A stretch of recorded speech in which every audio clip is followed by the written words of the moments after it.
cars are on the grid, and Eckert is standing by with our Doug Bland.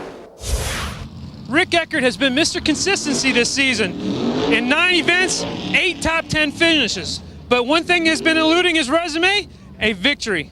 Rick, what's it going to take to get that first elusive victory this season? Well, like I told you earlier, we're going to have to put everything together the whole night long. You know, we've set fast times, set a new couple track records. Won some heat races, started up front, but just didn't get the job done. You know, didn't make the right calls before the race. Hopefully we did tonight. And then you come over and told me that nobody set fast time and has won this year, so you're trying to jinx me already. We're not trying to jinx you, Rick, but this race being a 50-lap event, is that going to change your strategy at all? No, I think everybody gambled a little bit on tires being soft, but I'd say everybody's in the same boat. Position. A couple of minutes ago, Doug Bland caught up with tonight's pole sitter, Brent Larson. In only his 4th career UDTRA start, 25-year-old Brent Larson will be sitting on the pole today for the USA Nationals 100. Brent, you're a local favorite here. Do you think this is going to have any advantages in tonight's race? I think it's going to help us some. We're in a little different circumstances here. Rico, let's go to Doug Bland, who's the 3rd member of our announce team who talked to Rick earlier. Is it going to be much harder today in the daytime conditions than it would have been last night? It's definitely going to be a lot trickier. The racetrack, nobody knows what to expect. You know, if we had a race last night, it would have been similar conditions to what we raced. Now, elaborate a little bit on the daytime racing. How do you think that's going to change in a 100-lap feature? Well, I'm kind of hoping it stays overcast here. Looks like up over the top. And let's go down to Doug Bland, who's with him. Was it just the groove just keeps getting higher and higher? Yeah, it got a little higher, and then with the double file restarts, you got to just try to make something up. You're getting blocked all the time, so just trying to make something up, and I guess I got in too hard. Looks like you guys are done for the day? Oh yeah, it's not in good shape. Speedway, he is out of the car holding up just the winner's check, but there's another 100 grand he's just won. Let's go down trackside to Doug Bland. Way to go. Come on down. Rick, all we can say is wow. The richest day in UDTRA Pro Dirt Car history, $140,000. How's that feel? That's great. That's great. We got off to a terrible start there, and we rebounded, got back to the lead. Last year, Dale McDowell won more hard charge awards than anybody on the UDTRA circuit. But tonight, that won't be an issue because Dale's going to be starting from the outside front row. Dale, how does your strategy differ by starting on the outside front row versus, say, in the middle of the pack? Well, I feel like that it's got its advantages, obviously, because you don't have to work all the traffic, you know. But it's a tire gamble. I mean, this time of the year. Against them tires.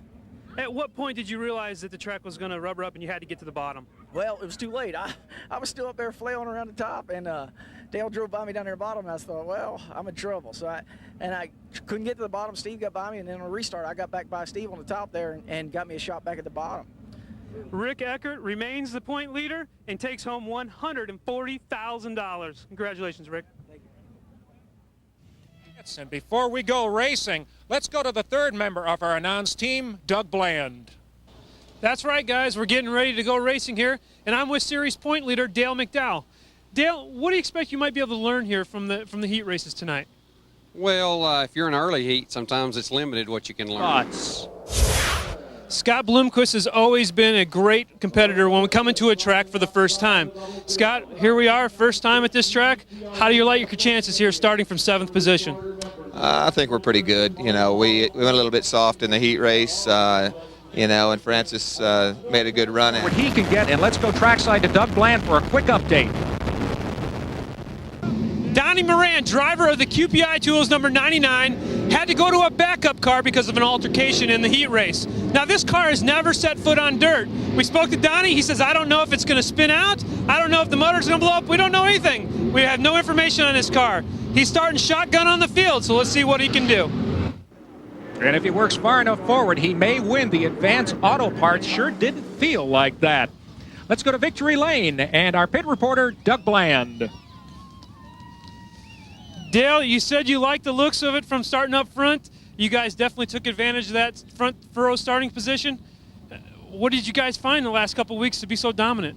Well, we've got off. You know, I struggle during these television races for some reason, so this is a good win for us, and appreciate all you guys at Speed Channel and everybody, all the staff and everybody that puts this deal together, and You know, I got a lot of people I need to thank. My crew with Shane, my brother, and Gene, and Dover Cylinderhead, my stepdad, and they're just everybody involved with this program. You know, it's just a good win for us. That's Dale McDowell. He has 10,000 reasons to be happy tonight, coming home with his second win of the season. Steve Francis, the best of the rest, talking with Doug Bland. Last year, Steve Shaver won this event starting from the outside front row. But this year, he did himself one better. Steve, you're going to be starting from the pole, but would you rather be on that outside position like you were last year? Yeah, I think it's probably a little more of an advantage to be on the outside on the starts, but hopefully the car feels really great. I think maybe we can get the lead from the inside. Now, this is a big track. You've run here quite a bit. Do you think that's going to give you any advantage on tire selection or any of the other setups? I doubt it. I think everybody will pretty much be tired up the same. It's probably going to be relatively hard on tires. Maybe some the laps that I have here might give me a little bit of an advantage, but when you get with this bunch of racers, it's you don't get many advantages. That's West Virginia's Steve Shaver. He's going to try to make it 2 in a row at the Big Kahuna. Sure. Steve Francis started third.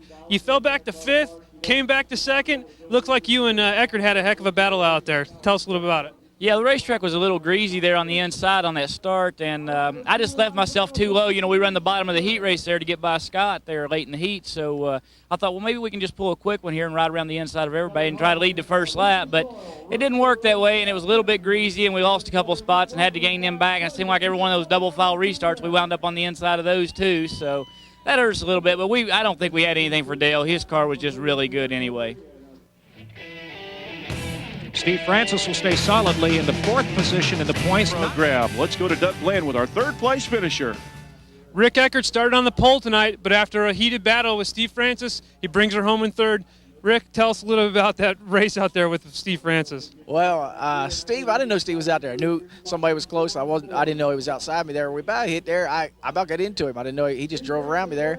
Actually, showed me my car wasn't very good in the corner, and I got out there with him. But he worked hard for his money, and Doug Bland in the pits is standing by with him.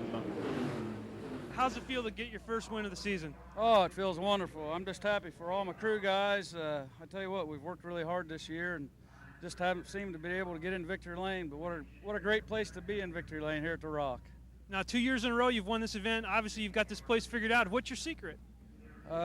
Starting up front. The champion has been decided. It's Rick Eckert, and he's with Doug.